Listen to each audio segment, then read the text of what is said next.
Allez, Bezrat Aborit Barach. Besimanatava, Vaïbayom Hashemini, Car Moshe et Aaron Ulvanav, Olzikne Israël, Vayomer el Aaron, Car Hechel, Egel Ben Bakal, Hatat, Aïn et Léolat et Mimi, Vakre et Finat. Donc, ça, c'est la parachat Shemini. De quoi parle la parachat Shemini? De beaucoup de choses. On essaiera de parcourir un petit peu, malheureusement légèrement. Chaque passouk, tu peux faire une rachat dessus. Mais Bayom Hashemini, c'est quoi? C'est le 8e jour. 8e jour de quoi? Inauguration du Mishkan. Okay. On est le jour de l'inauguration du Mishkan. Et là, il va y avoir un cataclysme qui va être ce jour-là. C'est quoi? C'est la mort de Nadav Avion, les enfants de Aaron. Parce qu'ils ont approché un feu qui était étranger devant Kadosh Baruch Hu. Malheureusement, ça va leur coûter la vie. N'est-ce pas? Vous connaissez tous l'histoire. La Torah vient dit comme ça. Juste avant, Aaron a quoi? Il fait un pas. Il fait un sacrifice. Et ce sacrifice-là, il vient pour lui pardonner du Ha'egel. Pour lui pardonner la faute du Ha'egel. Et la Torah précise comme ça. Elle dit, Vaïkra Aaron el Hamizbeah, Vaïshrat et Egel Hatat. Très bien, il a fait son Ha'egel. C'est-à-dire qu'il a fait son sacrifice. Ensuite, Vaïakriv ou Ben Aaron et Adam. Très bien. Dès qu'ils ont fini tout ça, alors Vaïshrat et Ashor, il a fait aussi le Shor pour le Ham Israël. Mais la Torah conclut en disant tout ce récit de Korbanot qui viennent pour donner le pardon. Vaïssa Aaron et Yadav et la Ham vaïvarichem. Vaïyered ma'asot hatat ve'a'ola v'ashlemi. Donc Vaïssa Aaron et Yadav et la Ham. Aaron il a étendu ses mains vers le peuple. Vaïvarichem. Et il les a bénis. Vaïyered ma'asot hatat ve'a'ola v'ashlemi. Et là donc finalement le processus est terminé. Et c'est là où c'est marqué Vayavo à Moshe et Aaron et Elohim Moed, Vaïtsiou Vaïvarechou et Ta'am, Vaïvarechou et Hashem Elam.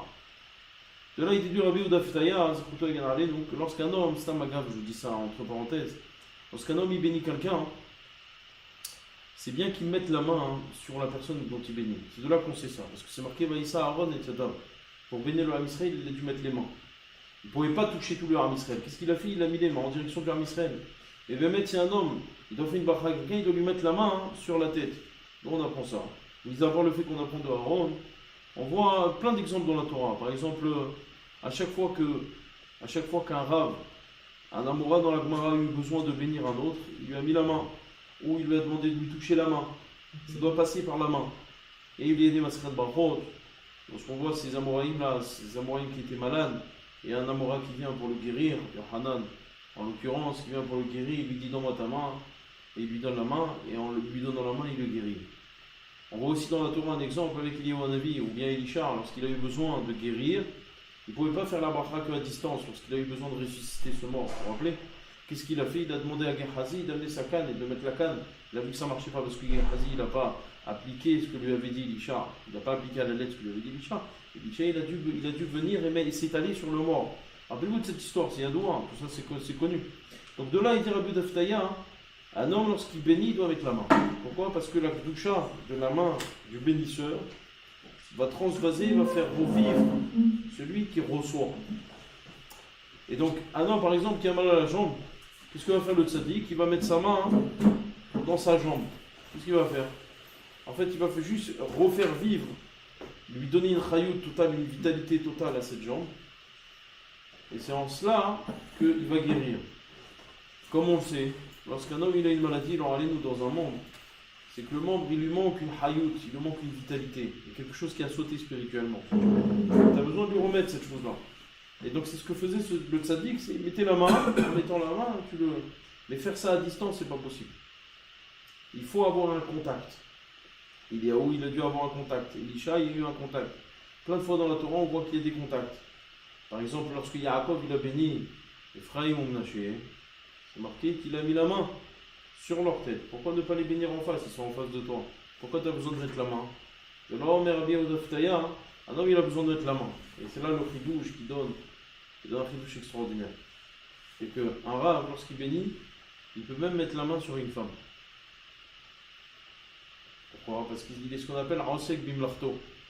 Il est Ansek, c'est-à-dire il est en plein dans son travail. C'est un travail pour lui. Il n'a pas à craindre qu'il va avoir des mauvaises pensées. Il est en plein dans notre travail. Et donc finalement, mettre la main, évidemment on parle d'un vrai rave, pas d'un brigand, mettre la main, on a connu comme ça malheureusement, alors allez nous en Israël, Il y avait un Rav qui se faisait passer pour un vrai Mekoubal. Et ce rachat, un vrai rachat, ce rachat, il disait des choses. Il disait vraiment des choses. Il utilisait la Kabbalah Marasite. Et on s'est aperçu qu'il faisait des problèmes avec les femmes. Il est en prison. C'est un rachat. Il utilisait la Kabbalah Marasite en se faisant passer pour un Mekoubal. C'est un rachat, Bémet. C'est assourd de faire ça. On parle de vrais rabbiniers. Comme le Rav Haïm Falaji, Zekuto Yagan Alenu, Rav Haïm Falaji. Mi yoter lanu gadol, mi Rav Haïm Falaji. Et même il écrit comme ça dans son Sefer. Un Rav, il a le droit de mettre la main parce qu'il a renseigné le marteau. T'as pas à avoir peur d'avoir Yiroua à Vera. Parce que tu as renseigné le marteau. Tu es en train de faire la mélacha. Une femme, elle te demande de la bénir. Tu viens pas pour penser à avoir. Il la bénit, il lui met la main. Parce que le Rav Kadouri, comme ça on témoigne sur Rav Yitzhak Kadouri, le Rav Kadouri lui-même, il mettait la main. Il mettait la main sur les femmes. Encore une fois, il y a un smart. Il ne faut pas être choqué de cette attitude. Lui-même, Rabbi Deftaï, il écrit ça dans son livre Hatouda, Parashat Shemini. La fin de Parashat Shemini, il écrit ça, les fourrages. Il dit que même maintenant, on va le droit de faire ça sur les femmes. Et comme ça, il ramène Rabbi Ovadia Yosef dans son Sefer Taharat Abayit Halek Aleph. Siman Koufé Gimel. Il ramène là-bas sur le Siman Koufé Gimel. Un homme, lorsqu'il bénit, alors les khatrina, on ne fait pas ça, mais il dit avant, il n'y a pas de quoi le blâmer. Il y a Shlomo al-Milismor. Voici Shlomo al-Milismor. C'est donc que ça existe. Avec quelque chose. Avec la main. Avec la main. Il y en a qui veulent dire non, pourquoi il faisait ça Rav Yitzhak Kadouri? Parce qu'il savait que la femme elle avait une perruque. Alors il mettait sur sa perruque. La main sur la perruque. À Pipchat, ça pose pas de problème. Combien d'Amoraïm dans la Gemara ils ont pu dire moi les femmes elles ressemblent pour moi comme des coups de noix. Des coups du noix. Pourquoi? Ils ont tellement travaillé leur satan, que finalement ils pouvaient voir n'importe quelle femme, ça faisait rien sur eux. On peut dire aussi sur certains tzadikim, ils ont perdu cette sensibilité. Pour eux, ils ont tellement travaillé que ça, ils ont réussi à éliminer toute trace. Et donc, c'est de ces tzadikim-là dont on parle. Lorsqu'ils arrivent, c'est pas de rigueur qui mettent la main. Ouais, c'est comme Rabbi Yochanan qui se met à la sortie d'un migvé pour que les femmes le regardent. Il se met à la sortie d'un migvé pour que les femmes le regardent. C'est quoi cette histoire? Je voulais dire. C'est la question des Hachamim, quand la Gemara raconte là-bas dans Brachot, ils lui ont pas dit t'as pas peur de regarder toi les femmes? Non, ils lui ont posé la question, ils lui ont dit t'as pas peur qu'ils te font un Ainara? Mais c'était évident que Rabbi Yochanan il n'allait pas regarder les femmes. Pour lui, ça ressemblait à rien. C'est ça que la Gemara dit mais il faut acheter son amour là-bas. Non, c'était Agav. C'est pour ça que c'est marqué sur Aaron, Vaïssa Aaron et Yadav. Aaron il a levé ses mains. Alors, pour bénir, il doit mettre ses mains. C'est Aaron et Yadav. Mais là on arrive, malheureusement, ben Aaron Nadav Avihu. Ish mahtato. Vaïtenu vayen esh, vayasimu alia ketoret. Vayakrivu lifna Adonai esh zara asher lotzivot. Là on arrive aux enfants de Aaron qui étaient Nadav Avihu. Et eux ils ont approché quelque chose qu'on leur a pas demandé. Parce que c'est marqué dans la Torah, esh zara, un feu étranger. Donc c'est un feu qu'on leur a pas demandé. Ils ont approché un feu qu'on n'a rien demandé. Qu'est-ce qu'ils ont fait? Et la Torah elle te dit, va t'exayer chez Milifna Adonai. T'as amené un feu étranger, alors il y a un feu qui est sorti, qui les ont brûlés. Ils ont mangé, ils ont brûlé. Omer Amidrash, que Nadav et Abihu c'était les Gdolador. Ils étaient Shakoul qui Moshe et Aaron. C'était les enfants de Aaron, mais ils équivalaient à Moshe et Aaron. Nadav et Abihu, c'était pas n'importe qui. Alors Rizal Akadosh ramène dans Sharab Soukim Parashat Shemini, que si vous croyez simplement que la faute de Nadav et Abihu, c'est une faute qui est simplement parce qu'ils ont voulu ramener un feu. Vous mettez le doigt dans l'œil, comme on dirait. Pourquoi? Parce que de croire que des Gdoléadors ont fait une telle faute que même un enfant ne va pas faire, c'est inconcevable. C'est quoi la faute? Alors, la faute dans le Pshat Abachoud, ils ont amené un feu. Alors ils sont rentrés au Misbar, alors qu'on leur a pas demandé de rentrer. On ne peut pas rentrer n'importe quand. Il faut amener les outils du.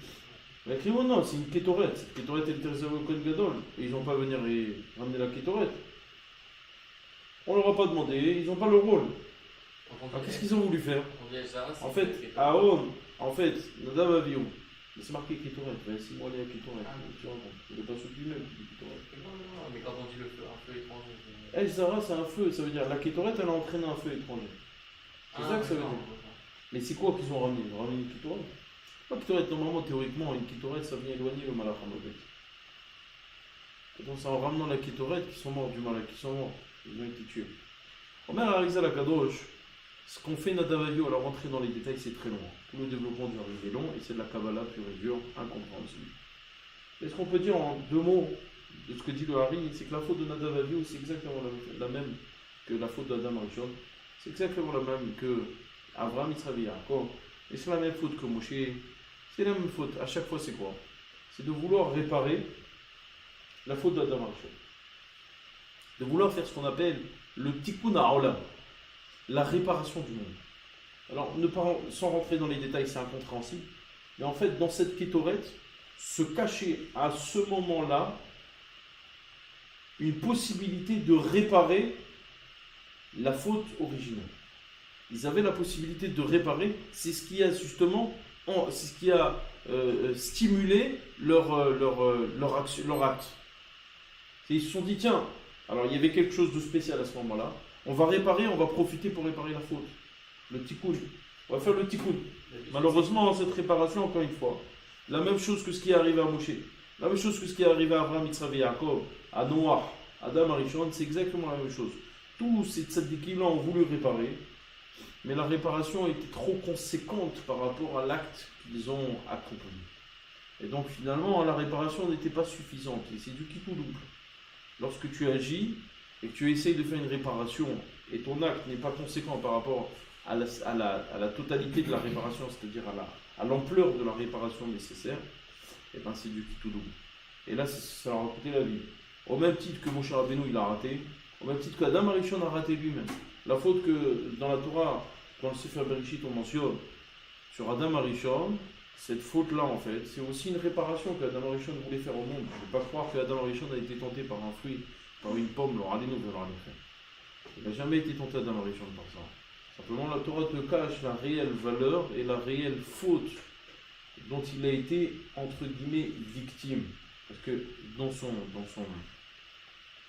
Adam Arishon, dans son esprit, c'était pas de fauter. Son esprit, c'était encore une fois motivé, sa motivation était de réparer, de faire ce qu'on appelle le tikkun. Puisque l'homme est venu pour faire un tikkun. L'Arvda ou le Shomra. Lui étant le premier homme, le fruit de Dieu, entre guillemets, il a voulu profiter de cette occasion pour réparer, accomplir à lui seul le tikkun. Il a raté. Venu Noach, il a fait la même chose, il a raté. Venu Avraham, Yitzhak et Yaakov, ils ont fait la même chose, ils ont raté. Vient Moshe Rabbeinu, il a raté. Vient Nadav Avihu, ils ont raté. Donc derrière cette faute de Esh Zara, ne croyez pas que simplement c'est un feu étranger.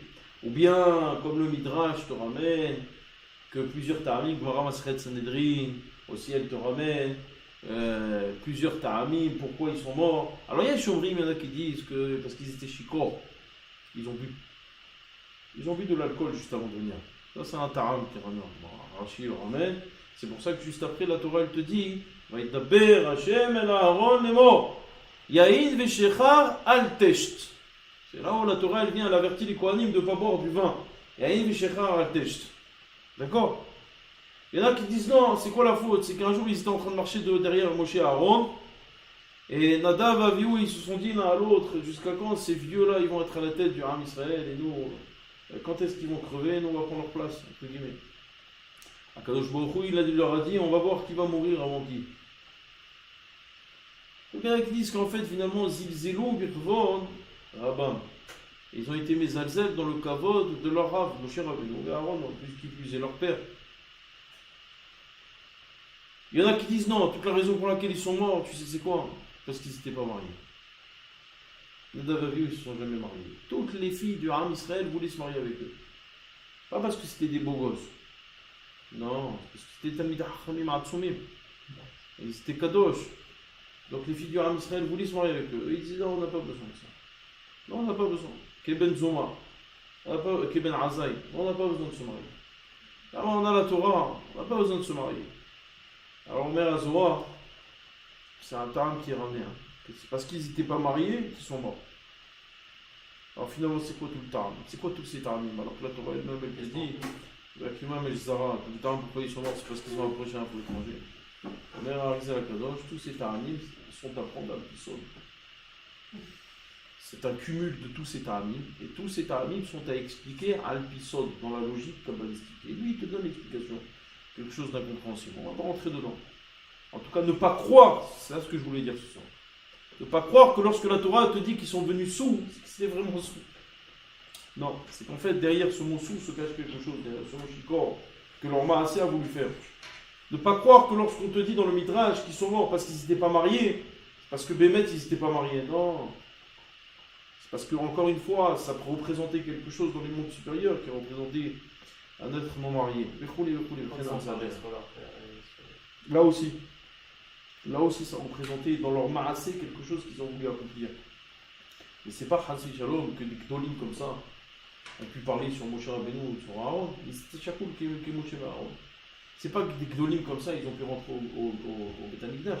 C'est donc, vous voyez à Botaï, que c'est marqué sur le Ben Ishraï, c'est un chidouche du Ben Ishraï, le Chotoa Gadralim, Atsum. Il explique, il dit pourquoi c'est marqué Vaïdaber Adonai, El Aaron les morts.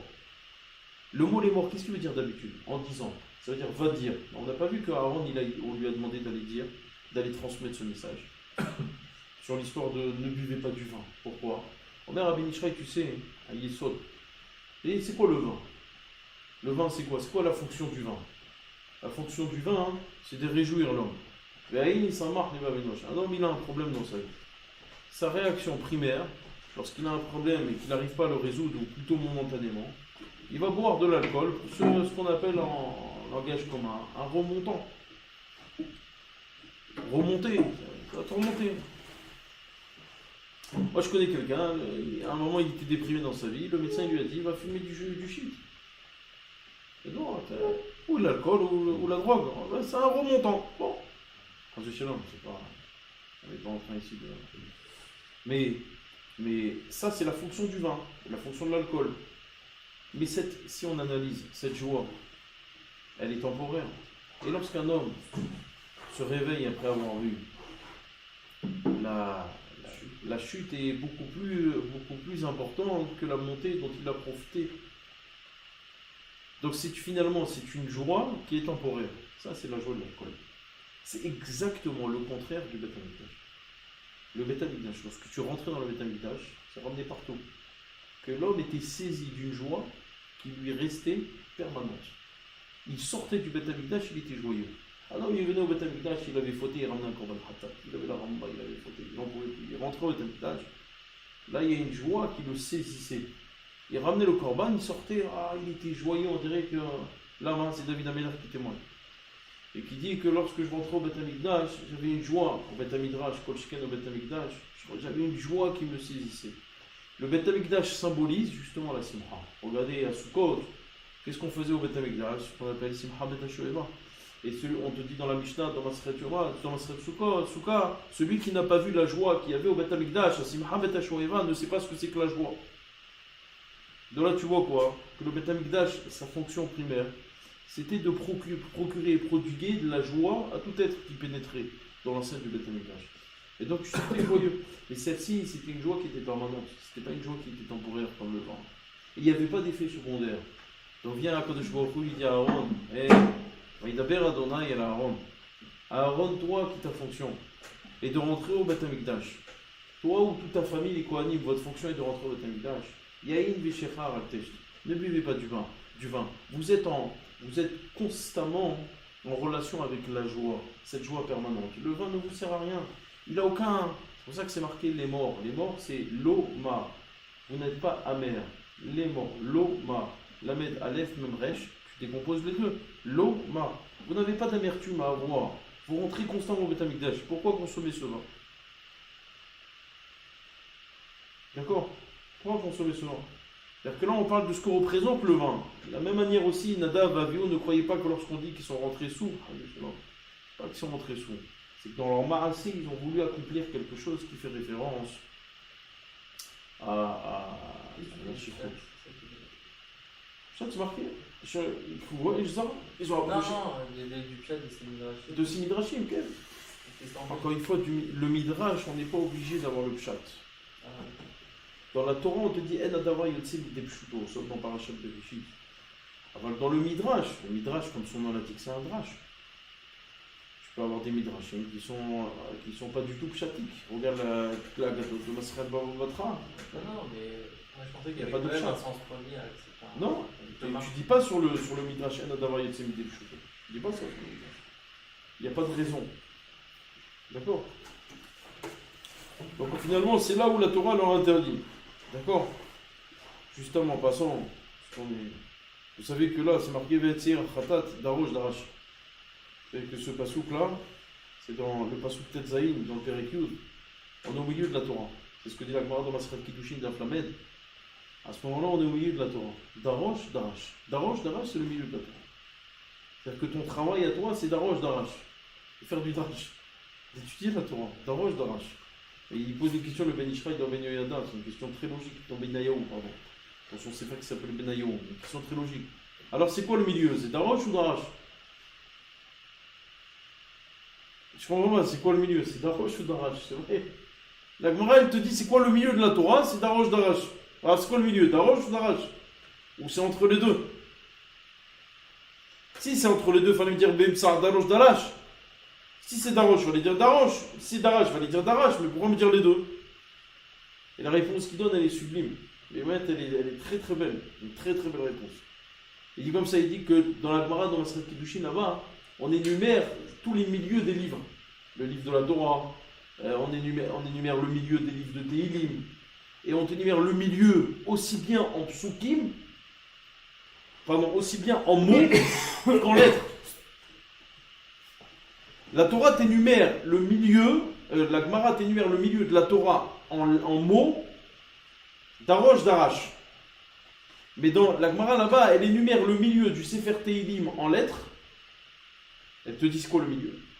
Mais elle n'énumère pas le milieu du Sefer Tehillim en mots. Et tous les Mefarshim me posent la question. Pourquoi la Gemara là-bas dans Kiddushin, elle t'énumère pas le milieu en mots? Vous savez c'est quoi la réponse? La réponse c'est la Gemara dans Maseret Psachim. Il y a une marloquette, est-ce que le mot Alléluia, c'est un seul mot ou deux mots? Si tu prends le mot Alléluia, c'est Alléluia ou c'est Alléluia? On ne sait pas. Alors les Farshim, il dit, c'est parce qu'on ne sait pas, tu n'as pas dit c'était quoi le milieu dans le Sefer Tehillim. Parce que le Sefer Tehillim, il est bourré de Alléluia. Alléluia, Alléluia, Alléluia. Omer à Ben Ishraï, la même chose ici. En fait, chez nous, dans la Torah, il y a un seul mot dans la Torah. On ne sait pas s'il doit être divisé ou pas. Vous savez, c'est lequel? Non, Darosh, Darash, c'est des mots qui sont séparés. La Gemara dans le Sahim, elle te dit le seul mot, c'est Kessia. Le dernier pasouk de Parashat Beshalach. On ne sait pas si finalement le mot Kessia, ça doit s'écrire Kaf, Samer, Yud, He, Kolé, ou ça s'écrit Kes, Ka, la chaise de Dieu. Alors, Ben Ishraï, et ben voilà. Puisqu'on ne sait pas, la Gemara dans Kiddushin, elle te dit Darosh, Darash. Dans le cas où c'est un seul mot, alors le milieu de la Torah, ça sera quoi? Darash. Mais dans le cas où c'est deux mots, le milieu de la Torah, ça sera Darosh. Ça, c'est la réponse du Ben Ishraï. Pas mal, hein? Benayahu Maseret Kiddushin d'Aflamed. N'oublie pas la référence. Benayahu Maseret Kiddushin d'Aflamed. C'est Agab. C'est le milieu de la Torah. Encore une fois, je suis passé très vite sur la mort de Nadav Avihu. Parce que c'est des Inyanim qui sont extrêmement élevés en termes de compréhension, beaucoup de Kabbalah derrière. Et je n'ai pas le niveau de vous exposer tous les tenants et les aboutissants de cette histoire. Par contre, là on pourrait venir appréhender quelques zestes de secrets. C'est plus dans la suite de la paracha. Où la Torah te dit Vaïdaber Adonai El Moshe ve'el Aaron lemor alihem. Donc là,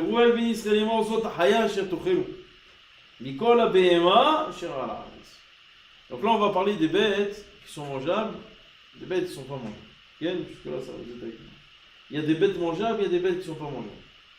La Torah, elle t'énumère toutes les bêtes mangeables. Mais non, c'est pas vrai. Tu n'énumères pas, elle te dit Kol, ma fresset par ça, Vishou Sa'ad, Shesa, Shte Perasot, Ma'alat Gira Babema, Otah Tokhel. Toutes les bêtes qui ont le sabot fondu. Vishou Sa'ad, Shesa, Shte Perasot, Ma'alat Gira Babema. Elles sont aussi, donc elles ont le sabot fondu et elles sont aussi Ma'alat Gira, Ma'alat Gira, ruminantes. Alors ces bêtes-là, Otah Tokhel. Cette bête, tu vas manger. N'est-ce pas? Ce que dit la Gemara, ok? Hein? Ce que dit la Torah, pardon. Ce que dit la Torah. Ah, ça que tu suis. On va prochaine. אומרת הגמרא במסכת חולין. דף מ"ה עמוד א'. On l'a dit comme ça dans Masechet Chulin. Si la Torah elle te dit Kol ma fresset par ça, et Shosa'at Shita Shisa Shite Ma'alat Gera Babema, pour te dire, oh, normalement une bête qui a les cendres fondues, c'est un clan, elle rumine. C'est un clan. Toute bête qui a les sabots fondus rumine. Une bête qui rumine, c'est une bête qui n'a pas de dents. Vous me suivez? Une bête qui a les sabots fondus rumine, et une bête qui rumine, c'est une bête qui n'a pas de dents. D'accord? C'est ce que dit la Gemara. La seule exception, c'est le hazir. Le hazir a les sabots fondus, mais il ne rumine pas. C'est pour ça que la Torah, elle vient, elle te dit, il va être hazir. Elle t'énumère le hazir. C'est-à-dire que là-bas, normalement, toutes les bêtes qui ont les sabots fondus ruminent, mais la seule bête qui a les sabots fondus mais ne rumine pas, c'est qui? C'est le hazir. Alors, pourquoi tu me dis, Kol ma fresset par ça, tu me donnes un clan, que toute bête qui a les sabots fondus rumine? Alors, il ne fallait pas me donner un clan, il fallait me dire, non, il existe des exceptions. Pourquoi tu me donnes un clan? Omer Rabbi Haïm ben Attar, Zechouto Gan Alim, sur un chidouche de Rabbeinu Behaïm. Parce qu'à la fin des temps, le hazir ruminera. Le hazir ruminera. Le hazir, c'est le porc. Le cochon va ruminer. Ah, c'est vrai? Quel hazir va ruminer? Pourquoi? Parce que, sachez messieurs, que ces bêtes-là que la Torah énumère, qui ne sont pas cachées, il y en a 4. Si on analyse, c'est marqué Et Gamal, Ali Girawi, ou par ça, et nous m'a fait Istam et Shafan, Vieta Arnevet. Alors je vais tout traduire. Vieta Hazir. 4 bêtes énumérées. La première c'est Gamal. Gamal, on sait c'est quoi? Gamal, c'est un chameau. Le chameau, Omer Amidrash, que le chameau fait référence à l'exil de Babel. C'est marqué Bad Babel Hashedouda, Ashre Sheishalem Lach et Gemulech, Milachon Gamal. Donc le chameau, c'est l'exil de Babel. Ensuite, on a le Shafan. La Torah, elle te dit sur le Shafan, Ve'et Shafan, qui m'a allé Gera. Attends 2 secondes, j'ai perdu la ligne. Voilà. Ve'et Shafan. Voilà. Ok, Ve'et Shafan qui m'a allé Geraou. Falsalo Yafris Tamou Lachem. Shafan qui est un animal impur. Qu'est-ce qui représente le Shafan? Shafan représente les Grecs, la Grèce. Ensuite, la Torah, elle te dit Ve'et Arnevet. Arnevet, c'est quoi? Ça, le Omer Amidrash, ça représente Madaï. Et ensuite, on a le Hazir, où le Hazir représente Aïssa. Et si on vient te dire qu'à la fin des temps, le Hazir, il va ruminer, en fait, on est en train de te dire dans ce Midrash, tu sais ce qu'on est en train de te dire? On est en train de te dire que Aïssa te servira. Fais remarquer Rabbeinu Behaïm que si ces 4 sont mis à la suite l'un de l'autre, dans Parashat Re'eh, on énumère pour une seconde fois tous les animaux impurs, on va voir que le Hazir est mis bien plus loin. Pourquoi tu ne le mets pas en même temps que les autres? On met Rabbeinu Behaïm pour te dire que l'exil de Edom, de Aïssa, ce sera un exil qui sera beaucoup plus long que les autres. Et quand on te dit qu'à la fin des temps, le hazir va devenir caché, c'est pour te dire qu'à la fin des temps, celui qui t'a fait le plus de mal, à savoir Issa, il va devenir ton ami. C'est ça quand on dit que ça va devenir un animal caché, il va devenir ton ami. Et donc, c'est pas la Torah qui va permettre le hazir. La Torah restera comme elle est. C'est le hazir qui va se mettre à ruminer. La nature va changer. Et ça fait référence à ce dont j'ai parlé à Pessah ici. J'avais posé une question du Rav Meir Gabay. Rav Meir Gabay, c'est Ben Gabay, c'est un Mekoubal qui a vécu dans les années 1480-1540. Il est mort en 1540. Il habitait en Espagne, il est mort en Turquie. Il a vécu l'expulsion d'Espagne. Ça fait partie de ces grands Mekoubalim qui ont dû partir d'Espagne. Il a écrit un sefer qui s'appelle Avodat HaKodesh. C'est un sefer de Kabbalah qui est très très étudié. Parce qu'il aborde des points qui sont extrêmement importants. Et notamment un des points dont je vous parle maintenant. Bon, pour ceux que ça intéresse, c'est dans son Halek Dalet. Il pose une question très simple. Il dit la Torah relie toutes les mitzvot à Yetziat Mitzrayim. Vous avez remarqué? Toutes les mitzvot de la Torah sont liées à Yetziat Mitzrayim. Toutes. Pratiquement toutes. Anochi Hashem Elokecha asher hotzitecha mi'Eretz Mitzrayim. Le premier des 10 commandements, il est lié à Mitzrayim. Tu vois par exemple, le Shamor et Yom HaShabbat, c'est lié à Mitzrayim. Le Shabbat, il est lié à Mitzrayim. Zachor et Yom HaShabbat, à Mitzrayim. N'importe quoi dans la Torah va être lié à Yetziat Mitzrayim. Alors il pose une question très simple. Il dit, je comprends pas. La Torah existait avant Mitzrayim, n'est-ce pas? On va être à Gemara B'Masret Hagiga. Ou bien Psahim aussi. Que la Torah a été créée Tadka'ad Dorot, 974 générations, avant le monde. Elle a été créée 974 générations. Donc si la Torah a été créée 974 générations, existait 914 générations avant le monde, quelle est la raison pour laquelle toutes ces mitzvot de la Torah qui donc préexistaient sont liées à Mitzrayim? On va rester là. C'est la question qu'il pose. Il donne une réponse comme ça. Et ça par contre j'en ai pas parlé. La vraie réponse qu'il donne, la réponse en profondeur, c'est quelque chose d'extrêmement intéressant. Il dit premièrement, il faut savoir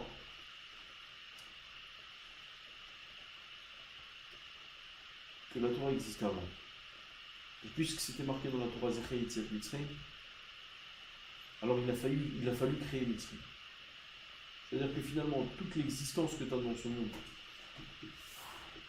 de choses, par exemple la réalité d'un père et d'une mère, n'ont été réellement créées que parce que c'est marqué dans la Torah Kaved et Avicha Ve'etimecha. C'est-à-dire si c'était pas marqué dans la Torah Kaved et Avicha Ve'etimecha, il n'y aurait pas de père et de mère. Cette réalité de père et d'une mère ont été créées, ce mécanisme-là a été créé parce que dans la Torah, c'est marqué Kaved et Avicha Ve'etimecha. Le Taram de mitzvot, la mitzvah ne vient pas parce qu'il y a une réalité donnée, c'est la réalité donnée qui a été préprogrammée pour la mitzvah qui a été préexistante. Ça, c'est ce que dit la Avodat HaKodesh. Et d'ailleurs, grâce à ça, on comprend pourquoi Avraham Avinu respectait les matzot. Regarde bien, toi, Avraham Avinu faisait les matzot, c'est vrai ou pas? Vada, il faisait les matzot. C'est marqué avec Hafat Lechem, il leur a servi aux anges, il leur a servi des matzot. Pourquoi il leur a servi des matzot? C'était le soir de Pessah, non? C'est le soir de Pessah. Parashat de Vayera, au tout début de la Parashat de Vayera, c'était le soir de Pessah. Dis-moi, Avraham il fait Mitzrayim, il fait matzah, mais pourquoi? Il a connu Mitzrayim, Avraham. Et c'est quoi Bichlal la Yetziat Mitzrayim? Non. Avraham connaissait le ta'am de la matzah. Et donc pour lui, c'est comme s'il avait vécu Mitzrayim, puisque Mitzrayim n'est là que pour venir se conformer à la matzah. C'est le commentaire de Bethelvi dit exactement ça. Oui. C'est dans le commentaire de la glace sur ce qu'on dit au rachat. Exactement. Il a abourzé. Il a raison en fait de la Exactement. Ça, et j'avais raconté comme ça, Stam Agab, peut-être vous avez déjà entendu ça, une histoire sur Rabbi Raphaël Ankawa. Un jour on vient chez Rabbi Raphaël Ankawa, on lui dit à Rabbi Raphaël, on lui dit, il y a un homme, un rabbin qui a mangé à Tcharbia. Il a mangé. À l'époque, lorsqu'un homme mangeait à Tcharbia, tout le monde le savait. Aujourd'hui, c'est lorsqu'un homme jeune que tout le monde le sait. Bon. En tout cas. Là, bon, en tout cas, ils sont venus lui dire, il mange. Il l'a convoqué, il lui a dit, dis-moi, pourquoi tu manges? Au Maroc, ils avaient la possibilité de le mettre en prison. Il a dit, pourquoi tu manges? Il a répondu, il a dit je mange, parce que ça fait 1900 ans cette histoire. Il n'y avait pas la carte libre. Jusqu'à quand on va faire Tcharbel? Ça fait 1900 ans, on a eu le temps d'oublier. Il n'a rien dit. Arrivé le soir de Pessah, il appelle les policiers qui étaient préposés justement.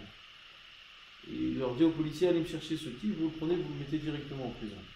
C'est parti, ils l'ont cherché, ils l'ont mis en prison. La femme de ce vient, elle pleure en rap. Ah, mon mari, il est en prison. Pourquoi tu l'as mis en prison le soir du Seder? On était en train de faire Seder, on est en train de faire le mitzvah de Matzah, il faut. Il dit à la femme, viens, on va amener ton mari, on va parler avec lui.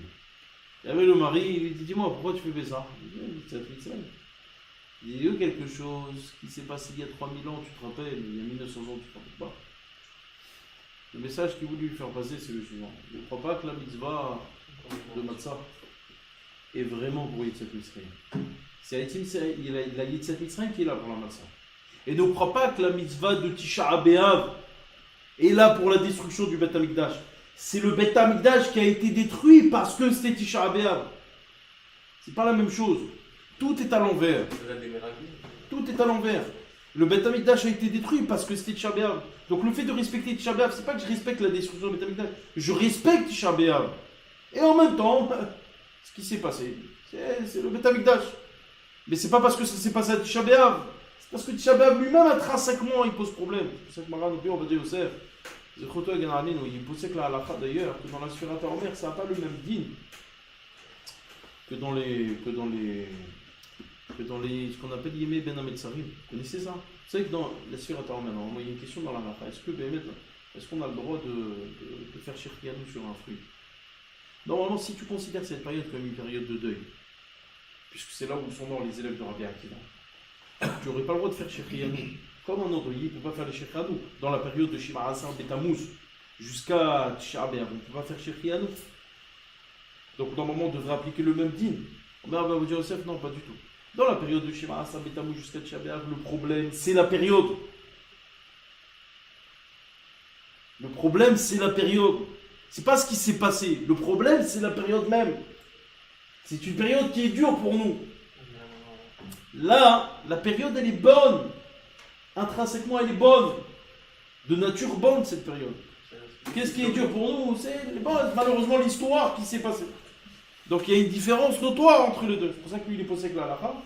Un homme, il a le droit de faire shirkiyanu pendant le Homer, il n'y a aucun problème. Shirkiyanu sur les fruits, c'est moutar, mais sur les habits, il dit que non. Il vaut mieux s'abstenir. Et si un homme, il a fait shirkiyanu sur les habits, il y a shloar l'histoire. Pourquoi tu appliques cette notion alors et pas l'autre? C'est grave. Oui, d'accord, mais pourquoi tu dirais pas la même chose?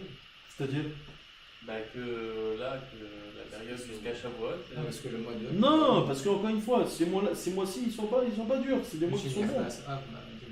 Mais par contre, la période de ça c'est une période qui est dure. La période elle-même, naturellement, dans sa nature, elle est dure. C'est ça justement qui nous interdit de faire shirkiyanu, tu comprends? La différence, elle est vadaï, elle est évidente. La différence, elle est évidente. J'essaie de parce que la période elle voulait que les jeunes à ce moment-là, on n'est pas, si je suis la logique, c'est-à-dire on n'est pas en deuil parce qu'il y a eu des trucs, on est en deuil. Voilà, c'est ça, c'est pourquoi tu vas pas. On est en deuil, non, on est en deuil pour les élèves de Rabbi Akiva. Là, le Homer, c'est vraiment ça. Le Homer, parce que la période elle-même, elle n'est pas dure. La période elle-même, entre Pessah et Shavuot, c'est pas une période qui est dure. C'est une période de fête. Tu savais que c'est une période de fête. Le Ramban, il dit que le Pessah, c'est les premiers jours de Yom Tov, et Shavuot, c'est le deuxième jour de Yom Tov. C'est la deuxième fête. Et entre les deux, c'est Hol HaMoed. Ça veut dire que toute cette période de Shiva Shavuot, c'est le Hol HaMoed du vrai Pessah. Donc c'est pas une période qui est dure. Maintenant, ça s'est passé à ce moment-là. Pourquoi ça s'est passé à ce moment-là? Il y a des millions de réponses. Mais c'est pas la période elle-même qui est dure. Tu vois ce que je veux dire? La période elle-même, elle n'est pas foncièrement compliquée. En tout cas, si compliquée elle n'est pas comparable à la période de Kishamer. C'est ça que je veux dire. Et c'est ça son chilouk de Rabbi Yosef. Pour vous dire qu'encore une fois, les mitzvot de la Torah ne sont pas là pour justifier une réalité. C'est la réalité qui vient justifier la mitzvah. Vous voyez ce que je veux dire? C'est la réalité qui est là pour la mitzvah. C'est pas la mitzvah qui est là pour la réalité, pour l'histoire. Non, c'est l'histoire qui est là. Voilà. Et il y a des millions de preuves de ça. Donc Avraham Avinu, on dit sur Avraham Avinu, voilà, il faisait il faisait lui aussi un matzah, l'autre aussi faisait un matzah. C'est-à-dire que c'est des gens qui avaient atteint un tel degré qui ont compris finalement qu'est-ce qui se cache derrière la matzah. Qu'est-ce qui se cache derrière cette matzah? C'est quoi la achila de la matzah? Ça, c'est le développement. Hein. Alors, maintenant, mais ça ne répond pas à la question. Très bien. Alors, si Behemet, la Yetziat Mitzrayim a été fabriqué pour correspondre à ce qui est marqué dans la Torah, pourquoi la Torah parle de Yetziat Mitzrayim constamment? Qu'est-ce qu'il y a de spécial dans Yetziat Mitzrayim? Ça a été fabriqué, très bien, pour correspondre à la Torah. Mais pourquoi la Torah l'a mentionné 974 générations avant? Qu'est-ce qu'il y a de spécial dans Yetziat Mitzrayim? Bon, Ibn Rabotai donne une idée qui est fabuleuse. Une idée qui peut nous aider énormément dans notre vie. Yetziat Mitzrayim, c'est un moment crucial pour le Ham Israël. Pas simplement de par le fait qu'on a dû souffrir. C'est qu'en fait, il explique, c'est une explication kabbalistique, encore une fois, c'est un grand Mekoubal, il explique qu'avant Mitzrayim, il y avait un mélange du bien et du mal. On ne savait plus différencier le bien et le mal. Aussi bien dans les mondes supérieurs que dans les mondes inférieurs. Ça veut dire que même là-haut, il n'y avait plus de séparation entre le bien et le mal. Alors, que normalement, à la création du monde, c'est marqué Vayavdel Elohim Ben Haor ou Ben Ha'osher, que Akadosh Baruch Hu, il a procédé à la séparation entre la lumière et l'obscurité. Et on sait que lorsque c'est marqué la lumière, il ne s'agit pas de la lumière. On sait que dans les premiers jours, lorsqu'on parle de la lumière, c'est la Gdusha, et l'obscurité, c'est quoi? C'est le quoi? Hatouma. Donc Akadosh Baruch Hu, à la création, il les a séparés. Mais malheureusement, Adam Arishon étant venu avec la faute, et toutes les générations successives, qu'est-ce qu'ils ont fait? Ils ont mélangé tout ça. Ils ont entraîné à ce qu'il y ait ce qu'on appelle un ayervouf. Il y a un mélange de tout ça. Donc Akadosh Baruch Hu, il a dû provoquer une Mitzrayim là-haut. Exactement à l'image de ce qu'on a vécu dans Mitzrayim en bas. Mitzrayim en bas, c'est quoi? C'est un peuple qui est Tahor, qui vient dans le peuple Bitamé qui se mélange. Il y a un mélange total. Il y a un bilboul. Ce mélange-là, à force de coups et de travaux forcés, va faire que tout va se séparer. C'est exactement ce qu'Akadosh Baruch Hu a provoqué dans les mondes supérieurs. Donc le Yetziat Mitzrayim d'en bas est à l'image du Mitzrayim qu'il y a eu en haut. Et c'est la raison pour laquelle Akadosh Baruch Hu a donné la Torah juste après. Parce que maintenant que le bien et le mal sont différenciables de manière claire, là je peux te donner la Torah. Là tu es réellement libre arbitre. Tu as réellement un libre arbitre pour savoir choisir le bien du mal.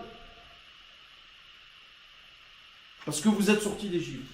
Donc c'est pour ça, c'est légitime de mentionner Yetziat Mitzrayim à chaque fois dans chaque mitzvah de la Torah.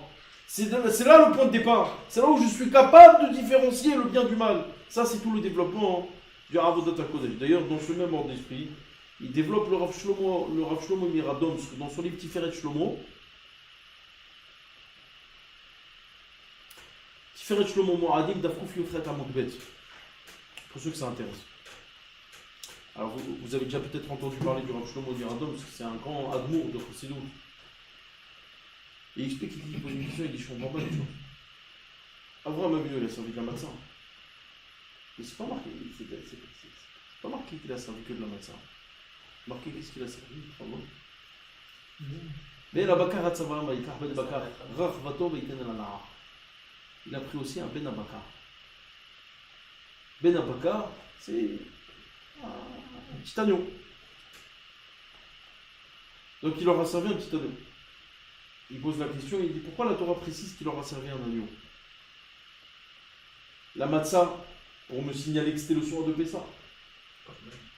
Hein? Alors tu vas dire quoi? Il a fait un korban de Pessah. Là, le Midrash ne le dit pas.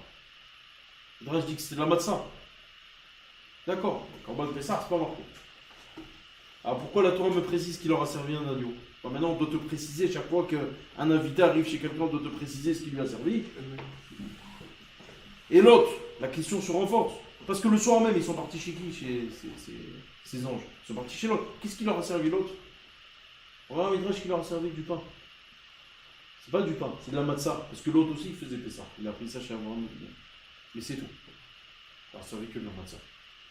Quoi, t'es une barre de fer? C'est un mec nazi l'autre.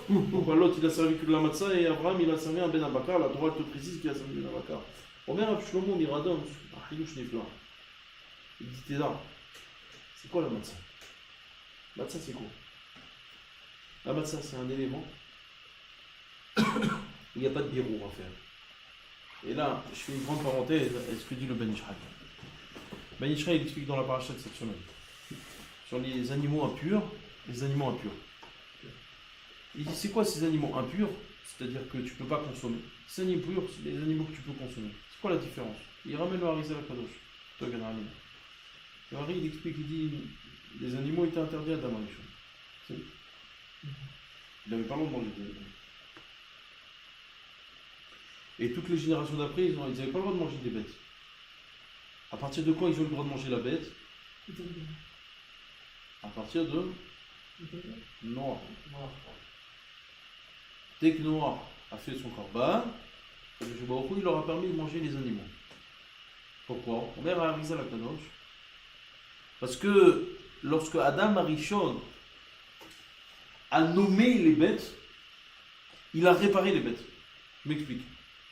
Dans chaque nourriture se trouvent en fait des étincelles de Gdusha.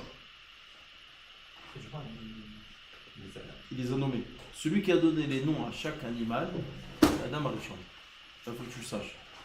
Maintenant, lorsque Adam Arishon a nommé chaque bête, par exemple le porc, il a appelé porc. L'agneau, il a appelé agneau.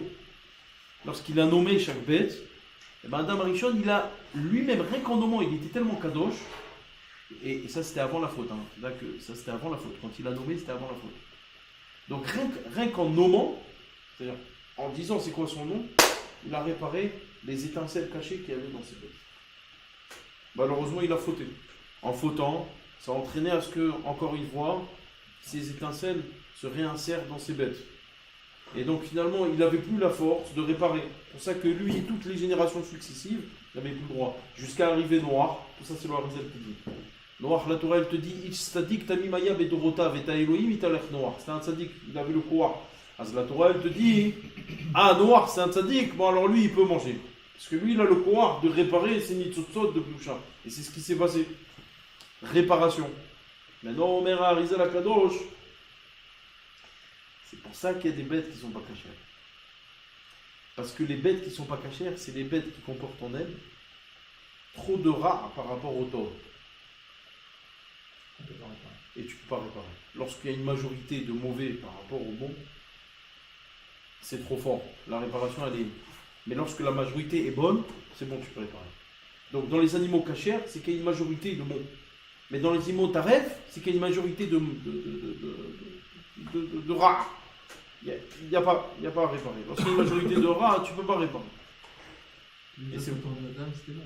Hein? Adam pouvait manger.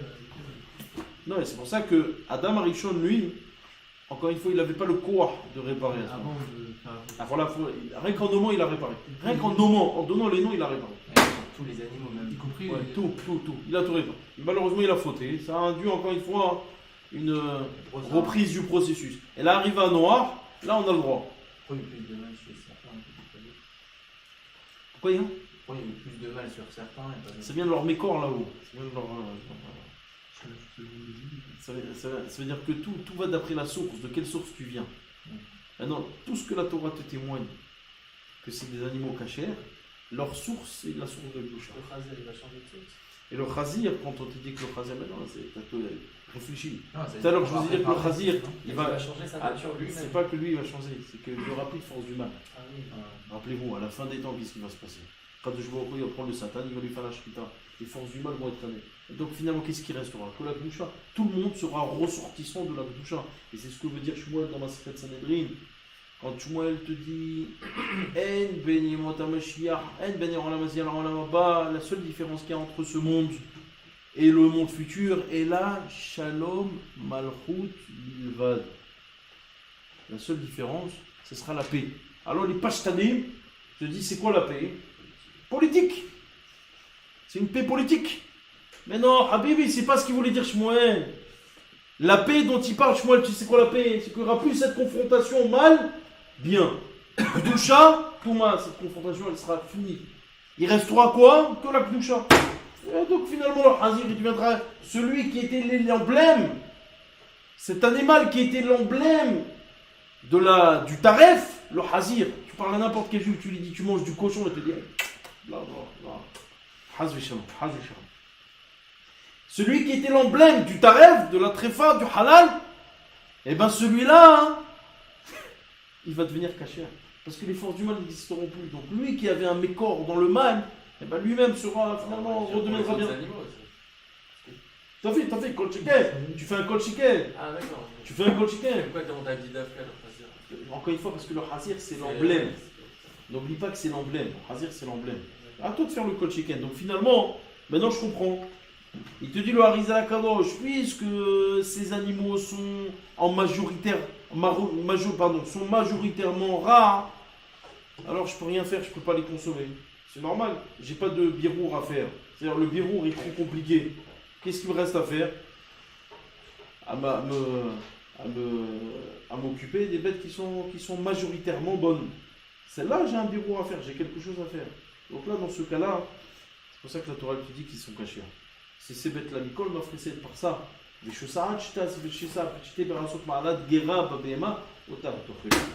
Ces bêtes-là, il explique le Ma'or Vachemech, c'est ce que veut dire la Torah. Parce que lorsqu'un homme mange, c'est qu'il donne une supplémentarité à son côté matériel. Lorsque tu manges, que tu le veuilles ou non, lorsque tu manges, tu entraînes à ce que la matière prenne plus de poids sur toi. C'est que tu le veuilles ou non, c'est une réalité. Pourquoi? Parce que tu as affaire à de la matérialité. Donc tu entraînes à ce que ton corps soit attiré vers la matérialité. Alors, si maintenant tu manges des bêtes qui ne sont pas cachées, tu n'auras aucune protection. Pourquoi? Parce que sachant que la bête a une majorité de quoi de mal, celle-ci elle va vraiment t'attirer vers la matérialité. Mais une bête qui est à or, c'est une bête qui a majoritairement du bon. Donc finalement, ça ne va pas se transformer par une attirance vers la matérialité, ça va se transformer par une avodat taboré, par une avodat du créateur. Je vais spiritualiser la matérialisation de la nourriture. Et c'est pour ça que tu as des Amoraïm dans la Gemara, on te dit qu'ils étaient Baal Bassar. Il y a des Amoraïm dans la Gemara, Rabbi Yohanan, Rabbi Elazar, le fils de Rabbi Shimon Bar Yochai. Rabbi Yohanan, tu mettais Rabbi Yohanan. Quel Rabbi Yohanan? Tu mettais Rabbi Yohanan et Rabbi Elazar, vente contre vente, la Gemara te dit qu'il y avait un taureau qui pouvait passer en dessous d'eux. Tellement ils étaient ben pour le jour. Ils étaient bien comme il faut. Pourquoi? Parce que chez eux, c'est pas la nourriture qui les intéresse, c'est la avodat qui avait à faire dedans. Qu'est-ce que je fais avec cette nourriture? Je peux travailler. Ce qui m'intéresse, c'est de travailler pour Akadosh Baruch Hu. C'est ça qui les intéressait. Hazu Shalom de dire que ces Amouraïm, ces Gdolim qui ont atteint une telle madriga, ce qui les intéressait, c'est de manger un fruit. Hazu Shalom. Ce qui les intéressait de faire un birour, d'aider ces Nitzosot à Gdushot. Et lorsque j'aide les Nitzosot à Gdushot à revenir à leur source, eh ben, elles sont mashpiyah sur moi de la Gdusha. C'est comme un homme qui va se prosterner sur les kivrets de ses équipes. Il est ramené dans les écrits du Harizal Kadosh. Sha'ahu HaKodesh. Je veux que ça intéresse. Qu'un homme qui veut entraîner sur lui de la Gdusha, il va sur les tombeaux des tzadikim et il essaye de mettre bouche contre bouche, tête contre tête, main contre main, pied contre pied, c'est-à-dire s'allonger vraiment réellement face au tzadik et prononcer des shemot Kodesh avec des kavanot kabbalistiques. Évidemment, c'est pas donné à tout le monde, c'est extrêmement dangereux. Mais celui qui fait ça va entraîner à ce qu'il va rentrer en contact avec le tzaddik. Il rentrera en contact avec lui. Rabbi Haim Vital témoigne dans son livre qu'il a fait plusieurs fois. Plusieurs fois, il est rentré en contact avec des tzaddikim niftarim, qui étaient déjà morts depuis bien longtemps. Il est rentré en contact comme ça avec eux. Lorsqu'il avait besoin de connaître certains secrets de la Torah, il s'allongeait comme ça et il discutait avec eux. Pas que Rabbi Haim Vital faisait ça. Il y a plein de tzadikim qui ont fait ça. C'est pas que Rabbi Haim Vital. Il faut avoir déjà un grand degré. Mais qu'est-ce que tu fais en fait en faisant ça? Tu entraînes. Est-ce que tu récupères la boucha? C'est pour ça que les frères ils ont imposé ces dots. Est-ce que c'est pour justement amener encore à chaque fois? Exactement. On peut expliquer que c'est aussi pour ça. Mis à part le fait que c'est pour au-dessus de Nasser. Ouais, pour jouer là, mais est-ce que à un niveau plus. Je veux dire que c'est pour associer et donc il explique le Rav Shlomo Miradoms, pour revenir au Rav Shlomo Miradoms, que la matzah, c'est le seul aliment sur terre, koulotov. Il n'y a rien à faire sur la matzah. Il n'y a rien à faire. Il n'y a pas de bureau à faire, il n'y a pas de travail à faire. La matzah, il n'y a aucun travail. Vous savez ça? La matzah, il n'y a aucun travail à faire. Tu la manges, il n'y a pas de déchets. Bon. Spirituel. Je parle évidemment au point de vue spirituel. Parce que point de vue matériel, on peut dire que c'est un cataclysme stomacal, mais en termes de spiritualité, la matzah ne peut absolument rien t'amener de négatif. C'est quelque chose qui va induire chez toi que de la spiritualité. Comme par exemple la manne.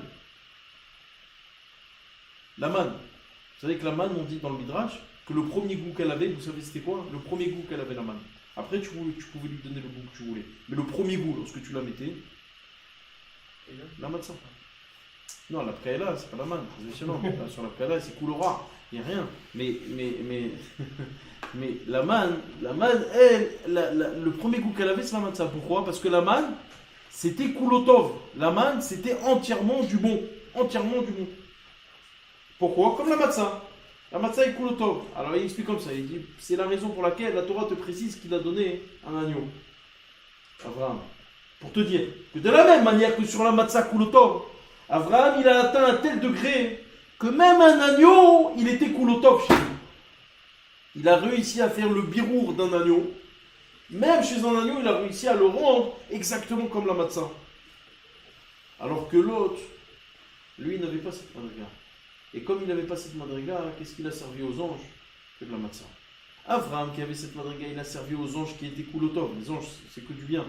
Donc il leur a servi tout ce qu'il voulait. Parce qu'il avait la possibilité de ramener tout à un état de kulotov.